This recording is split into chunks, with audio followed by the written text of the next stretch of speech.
Students, आज का lecture number 2 है हमारा, चैप्टर नंबर 1 और एक्सरसाइज 1.1।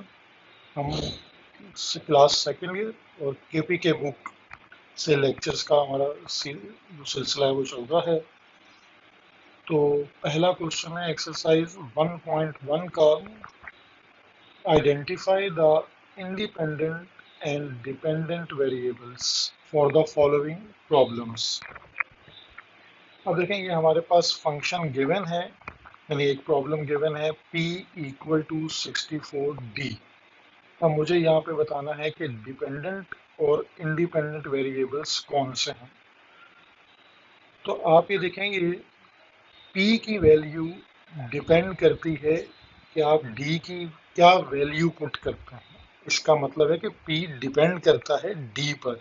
तो जो डिपेंडेंट है वो वेरिएबल कौन सा है, p, और इंडिपेंडेंट वेरिएबल कौन सा है, d। इसीलिए इसको इनपुट भी कहते हैं और इसे आउटपुट भी कहा जाता है। ठीक है, अब इस कॉन्सेप्ट को देखते हुए आप नेक्स्ट पार्ट बी में देखें तो एफ ऑफ सी, यानी ये जो आपके पास एक वेरिएबल है और एक सी वेरिएबल है। ठीक है, तो डिपेंडेंट वेरिएबल कौन सा है, एफ ऑफ सी, क्योंकि ये डिपेंड करता है कि आप सी की क्या वैल्यू पुट करते हैं। एफ ऑफ सी और इंडिपेंडेंट है सी।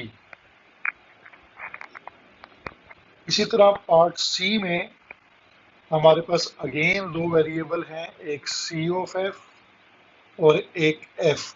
और सी ऑफ एफ की वैल्यू डायरेक्टली डिपेंड करती है कि एफ की क्या वैल्यू पुट की जाती है।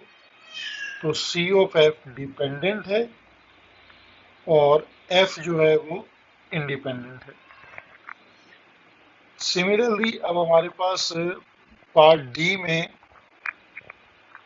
एस यानी आर्क लेंथ का फार्मूला है S equal to R theta. तो एस की वैल्यू यानी एस एक फंक्शन है आर रेडियस और थीटा एंगल का, जिसको हम S equal to R theta भी लिख सकते हैं, S equal to R theta. तो यहाँ एस की वैल्यू डिपेंड करती है, डिपेंडेंट तो एस ही है क्योंकि वो डिपेंड करता है दो फंक्शंस पर, यानी दो वेरिएबल्स पर, एक आर और एक थीटा। तो आर और थीटा जो है वो इंडिपेंडेंट है, आर एंड थीटा।